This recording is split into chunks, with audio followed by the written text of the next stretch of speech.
తెలుగు భాష శుభాకాంక్షలు. నేను ఎవరా అని ఆలోచిస్తున్నారా? నేను కవిత్రి మొల్లను. నన్ను అంతపూరి మొల్ల అని కూడా పిలుస్తారు.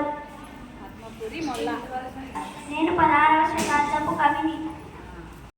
కవితలు అల్లి కవిరత్న అనే బిరుదు పొందాను. మా నాన్నగారి పేరు కేసరి సేటి. మాది కుమ్మరి కుటుంబం. నన్ను కొంతమంది మల్లెమమ్ము అని కూడా పిలుస్తారు. మల్లెమమ్ము అంటే మల్లె మొగ్గ అని అర్థం. వరకు సంస్కృతంలో మాత్రమే రాశారు.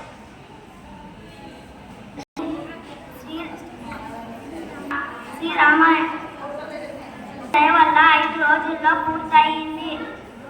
తెలుగు వారందరూ నా రామాయణం చదువుతారని ఆశిస్తున్నాను. ధన్యవాదాలు.